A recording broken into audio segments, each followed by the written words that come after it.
The LA Kings score and win to wrap up a very challenging road trip on a high note. We talk about that and more on this edition of Locked On LA Kings.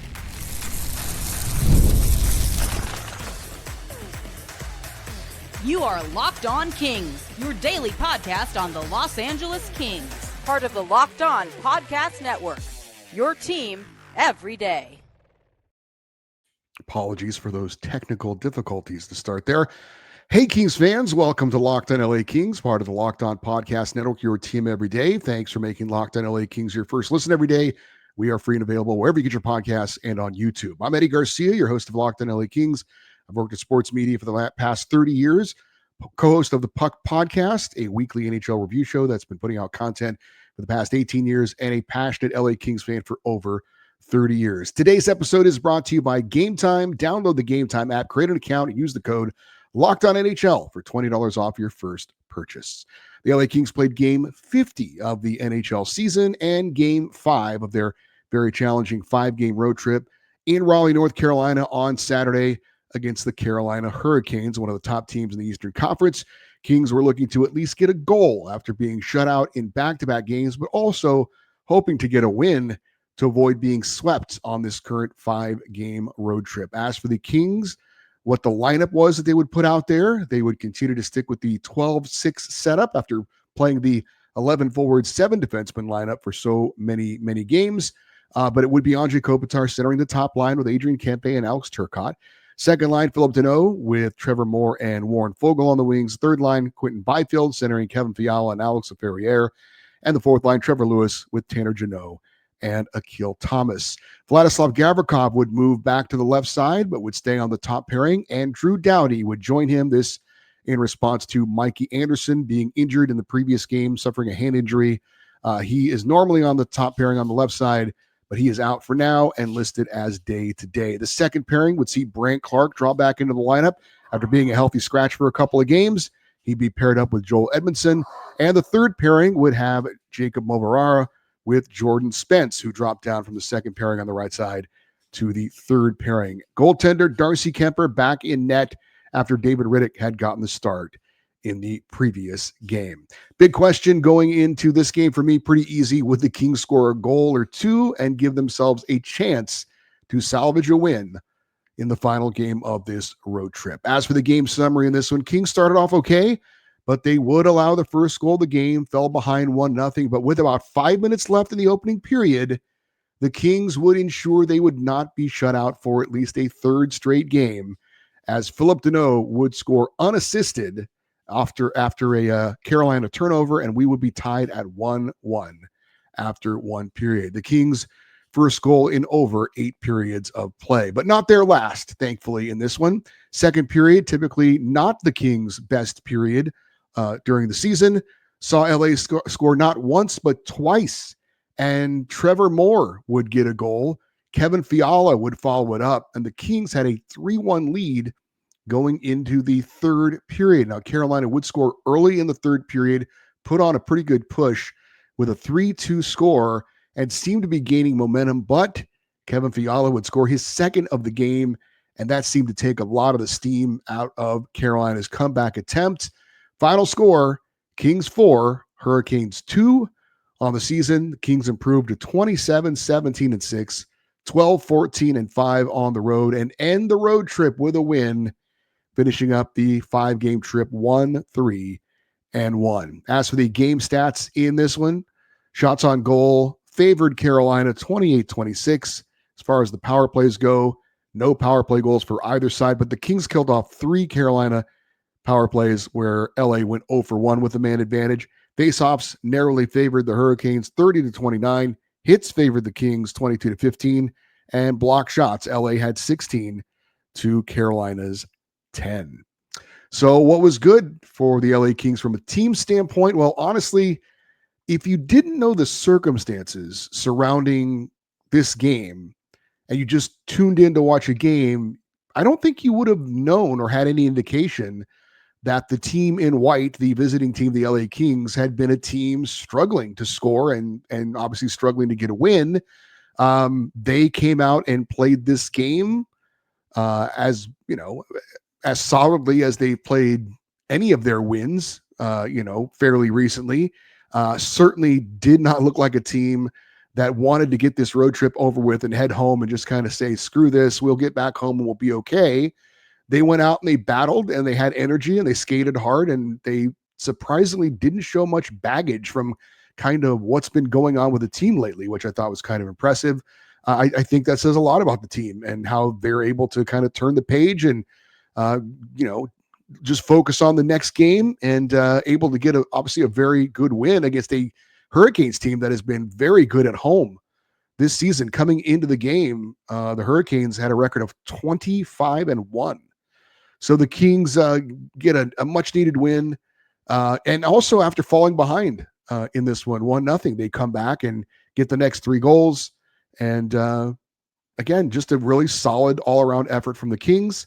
And mentioned in the second period, a period that has not been the Kings' strong period, they end up outscoring Carolina 2-0. So certainly a lot of mental strength and fortitude for the LA Kings in this one. And also would mention the penalty kill, as I mentioned, killing off all 3 Carolina Hurricanes power play. So the PK continues to be a source of strength for the Kings. What was not so good for the Kings from a team standpoint, I thought defensively they weren't quite as good as they normally are. I wouldn't go so far as to say they had a bad defensive game, but Carolina did have some pretty quality scoring chances. Fortunately, the guy between the pipes was very good for the Kings, continuing that theme all year. When the Kings were up 2 goals, Carolina did have a strong push. And it kind of felt like it was only a matter of time before Carolina tied it up, but the Kings were able to get a big goal, which we'll talk more about coming up when we talk about the individual players that shined for the Kings in this one. The Kings did miss out on a couple of odd man rushes, which has been kind of an issue for them. We had an email or to a feedback show recently asking, why do the Kings have such a tough time getting good scoring chances on their 2-on-1s? And that's a good question. They had a couple in this game, and a couple of them, they didn't even get a shot on goal. So that's, some of the things that weren't so great for the LA Kings. Let's get a quick coach's quote from Kings head coach Jim Hiller, just talking about getting back on track, or at least getting a win to snap the losing skid for the Kings, the season high 4-game losing skid. Jim Hiller said, quote, "Great game and effort from the team up and down the lineup. It's the only way you come out here and beat a good team like we did. It really takes the whole crew." End quote. So my big takeaway from this game, I think, is pretty obvious. A big win for the Kings, and not having a complete and total failure of a road trip. When you have a road trip of more than 3 games and you lose every game on that road trip, that is pretty much a disaster.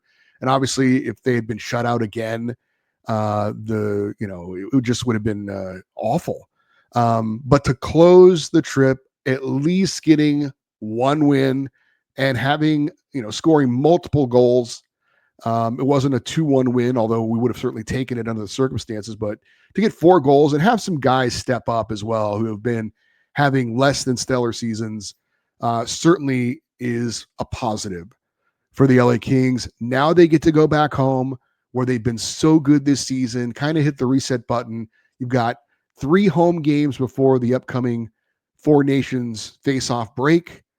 And then again, 22 of 33 of the final games for the Kings on home ice. So now we are in a stretch where it's time to start getting going, kind of getting into playoff mode and start to play your best hockey of the season. The Kings have hopefully put their worst stretch of the season behind them. Now it's time to refocus, get back home, and look forward on playing your best hockey down the stretch. And if they can do that, no one will care about this road trip. All right, up next, we are going to look at some individual players, including one player in particular who stood up and showed why at times he can be an elite player. That's next here on Locked On LA Kings, your team every day. Hey, those of us that live in Southern California, so lucky we've got so many live events that we can see in person: sports, concerts, theater events, comedy shows. And if you want to check them out, you need to get your tickets. You need to do what I do, and that is use Gametime for all your ticket needs. Gametime has a new feature called Gametime Picks.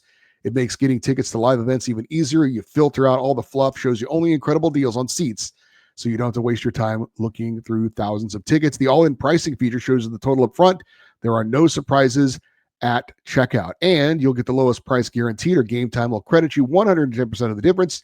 Take the guesswork out of buying tickets with Game Time. Download the Game Time app, create an account, and use the code LOCKEDONNHL for $20 off your first purchase. Terms apply. Again, create an account, redeem the code LOCKEDONNHL for $20 off. Download Game Time today.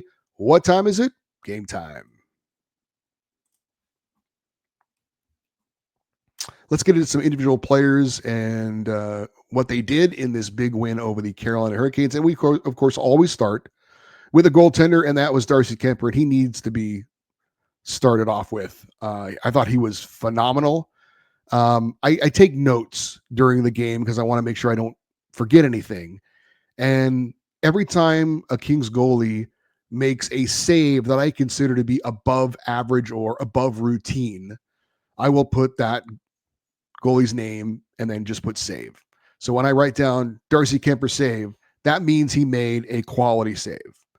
If it's something more than that, I'll write that down too. But every time if they just make a routine save, I don't put anything down. So I had written down Kuemper save 8 times, and I know at least 3 times he had what I would consider grade A scoring chances that he made a save on. So Darcy Kuemper was really good in this one. Ended up allowing 2 goals on 28 shots, improving on the season to 14-6-6. Lowered his goals against average to 2.17, 4th in the NHL, and raised his save percentage to 921, also 4th in the NHL. He has now allowed 2 or fewer goals in 8 of his last 11 starts. Darcy Kuemper, a really big reason why the Kings won this game. I didn't think the Kings defense was usually as good as it normally is, but Darcy Kuemper was definitely the equalizer for them in this one. Kevin Fiala, if you didn't see it, 2 gorgeous goals, and this is what we've been kind of waiting to see this year from Kevin, certainly more often than not. Dynamic, skilled, offensively creative, and a guy that can create time and space for himself because the respect the defense has to give him because of his abilities. And he is the one guy, and I love Adrian Kempe, but Kevin Fiala is the one guy that seemingly can create a quality scoring chance out of what seems to be maybe just a routine rush up the ice. He had 2 elite skilled goals in this game. The first goal was maybe the prettiest goal of the season for the Kings. Fiala does a sneaky little stick check on the Carolina defenseman to get the puck. And then with that same defender all over him, he cuts into the middle of the ice and waits and waits and waits until he gets the perfect angle, even though it's a really difficult angle shot from one side all the way to the other side of the net. Goalie's down and he puts it in. Just an amazing, awesome goal. And his second goal, maybe not as pretty, but it was still really good, and it came in a key moment. Carolina had just cut the LA lead to 3-2, and it seemed like they were taking the momentum. And I felt like if the Kings don't do something here, they're going to tie it up, and then who knows what's going to happen. But Fiala wins a puck battle in the Kings' own zone, skates through 2 Carolina players in the neutral zone, and then finds himself on a break-in and puts this wicked wrist shot into the net. Again, not only a pretty goal, but a goal at a key moment, giving the LA Kings another 2-goal cushion. And that seemed to really, again, take the wind out of the sails of the Carolina comeback. So 2 goals for Fiala. That's his 3rd multi-goal game of the season. He now has 18 goals on the year, 2nd on the team, 31 points, 3rd on the team. Kevin Fiala said about the win afterwards, quote, "It was desperation mode from the beginning to the end. I think we wanted to win. They had a big start. They had so many chances at the start. I felt like Darcy kept us in it. We just never gave up. Right now, we just have to believe in ourselves, believe in the team, which we did, and we got a great win." End quote. Got to mention a couple of guys who have had tough seasons so far. Philip Deneau and especially Trevor Moore. Both getting key goals in this game. Moore gets his 7th, Deneau his 5th. Deneau had an assist as well. And, the Kings were able to get that goal after failing to convert on a 2-on-1. Trevor Moore getting to the rebound and sticking with it. His first attempt on his first putback was saved, and then he was able to put in kind of the rebound of his own shot. So great job of Trevor Moore sticking with it. His first goal in 15 games, and you could see the relief for him and the happiness on his teammates' face because they know he's been struggling and having a hard time with this. Hopefully that can help get him going. For Deneau, he gets the first goal of the game after a turnover on the Carolina end, put a nice wrist shot into the top left corner of the net. He's not generally known as a guy who's got a shot like that, but that was a very high quality shot. So this is obviously welcome, and hopefully we see Trevor Moore and Phillip Deneau not leading the way necessarily, but contributing, just being part of the offense. Scoring, putting in a goal here and there would really help this Kings offense to get going. You know, you've got you guys who are going to lead the way. You've got your Kempe, you've got your Deneau, your Kopitar, but other guys have to chip in occasionally. So it was really big to see Moore and Deneau chip in this one. Drew Doughty, he had an assist for his first point of the season, but he had a really rough first period. After the first period, he was a -5 on the season through 7 periods of action. Took a tripping penalty in the first period. He had a bad turnover that led to a 2-on-1 break. Vladislav Gavrikov, his partner, had his back, made a great defensive play to break it up, but the puck was kept in the zone, and then Doughty didn't tie up his man in front of the net. He deflected the puck in and made it 1-0. Doughty then later took a really bad tripping penalty late in the game when the Kings were up 2-1. Fortunately, Carolina didn't convert on it. So we were looking for Drew to kind of provide a spark, and he really hasn't to this point. And I certainly understand his status as an LA King, greatest defenseman in franchise history, future Hall of Famer. But I would say, I don't know if he's been handled properly. And this is in hindsight. We were all so surprised to see how the number of minutes he got in his first game back.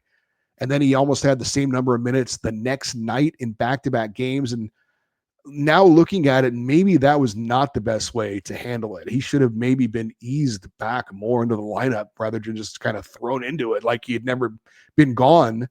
And maybe that was why he looked so sluggish in the opening period of this one. Look, it's going to take some time. I don't think anyone should expect him to be, in mid-season form after 2 games. That's ridiculous. But maybe it could have been handled better looking at it now. He did not lead the Kings in ice time in this one. Matter of fact, he was 3rd behind Vladislav Gavrikov and Joel Edmondson. Maybe that was an indication for Jim Hiller to kind of ease him up a little bit, and not just throw him out there as much as he had. But ultimately, I'm not worried about Drew Doughty. I think when it's all said and done, he'll be good to go when it matters most. But it hasn't been the smoothest of returns yet for Drew Doughty. Brant Clark. Oh, you Brant Clark fans. And I'm a Brant Clark fan, but all you guys who've been so up in arms about him being a healthy scratch, I guess you could feel a little better that Brant Clark was back in the lineup, played 13 minutes and 35 seconds. And I thought overall he was up and down. He had a really nice physical play to take out Taylor Hall on a rush, which is like, wow, he doesn't usually do that. That was nice. Also had another play where he showed really good vision. And the thing that he does really well is he can see the ice very well. There was a teammate coming off the bench, jumping into the zone, and he was able to find him with a low to high pass to get him a good scoring opportunity. But he also took a really bad penalty with the Kings up 2-1 in the second period when he decided to play defense by kind of reaching and grabbing rather than moving his feet. Was lazy on that one.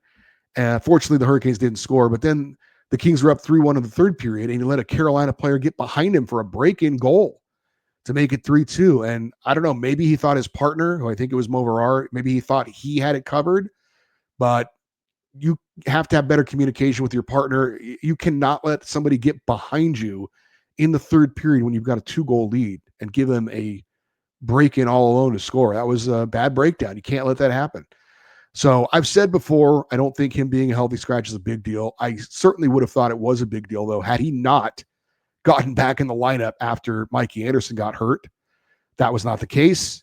And I think it is telling that he was back in on the second pairing with Joel Edmondson, and Jordan Spence was down on the third pairing with Jacob Moverar because Jordan Spence did not have a very good game in his last game. So Clark goes right back from out of the lineup to on the second pairing. But up and down, okay game from Brandt Clark. Vladislav Gavrikov had another amazing game. Great game for Vladdy. Played his usual solid defense, but he had some key defensive moments as well. One sliding defensive play on a 2-on-1 to break it up. That play has kind of become his calling card now. I'm a beer league defenseman, and I've done that maybe twice in my life. And the way he does it, Mikey Anderson does it as well, but I don't think he does it as well as Gavrikov. That sliding play on the 2-on-1 takes so many passes through the zone away. I love that play. Also, he there was a puck that got in behind Darcy Kemper in the crease, and he was there to kind of flip it out of danger. He also led a 2-on-1 rush that Trevor Moore eventually would score on. So I thought it was a really, really strong game for Vladislav Gavrikov and led the Kings in ice time 27 minutes and 50 seconds. Real quick, Akil Thomas, no points, 8 minutes and 15 seconds, but he got into a fight early on in the first period, landed a couple of big rights before he got tackled by a bigger player. I won't go so far as to say that, that fight by Akil Thomas kind of set a tone, but definitely respect any player who's willing to do that to try and spark the team. So kudos to Akil Thomas on that early fight that he got into. I did want to check some of the individual leaders in the game against Carolina. Kevin Fiala, obviously your leading goal scorer with a pair of goals. Philip Deneau and Trevor Moore, goals as well. Quentin Byfield had 2 assists. Deneau had an assist. Drew Doughty and Vladislav Gavrikov also with helpers. As I mentioned, for Doughty, his first point of the season. Kevin Fiala, Quentin Byfield, Alex Laferriere, Joel Edmondson were all at +2. Tanner Jeannot, Trevor Lewis, Akil Thomas were a -1. Alex Laferriere led the Kings in shots on goal with 5. Adrian Kempe had 4. Byfield, Kempe, Jordan Staal each had 2 blocked shots. Kempe, Doughty, and Edmondson each had 3 hits. Gavrikov led, as I mentioned earlier, Kings with time on ice, 27 minutes, 50 seconds. And Ajay Kopitar was the Kings' best player in the faceoff circle. He won 12 faceoffs and lost 11. Real quick, I always like to mention when former Kings are playing on the other side, especially when they've been with the Kings fairly recently. And I kind of forgot that Sean Walker, the defenseman, was playing for the Hurricanes now. He had an assist early in the game, played 19 minutes and 55 seconds. And nothing makes me feel old like seeing the son of a player that I used to watch now playing in the NHL. That would be Jackson Blake, the son of former LA King forward Jason Blake. Jackson actually played a lot in this one, 22 minutes, 31 seconds. Played on the top line with Sebastian Aho and Mikko Rantanen, but did not have a point in the game. Let's do something we haven't done in a while, and I'm so happy to be able to do it. Let's crown our 3 Kings stars of the game. That's next here on Locked On LA Kings, your team every day. Super Bowl 59 is here. 1 game, 2 teams, and endless possibilities. And there is no better place to make every play more exciting than with the FanDuel Sportsbook. Whether it's predicting the first touchdown, calling the MVP, or even betting on the coin toss, FanDuel makes it easy to get in on the action. With live betting all game long, you can adjust your bets as the game unfolds and feel the thrill from kickoff to the final whistle. The live betting feature lets you stay involved no matter what happens on the field, and the app is super easy to navigate. Plus, knowing that you can place a $5 bet and potentially win $200 in bonus bets for the Super Bowl, that's icing on the cake. It is the Philadelphia Eagles taking on the Kansas City Chiefs. Kansas City looking for a three-peat. They are listed as a 1.5 favorite. The over-under is 48.5. Download the app or head to FanDuel.com to get started. Bet just $5, and if you win, you will score $200 in bonus bets. That's FanDuel.com. Bet with FanDuel, official partner of Super Bowl 59.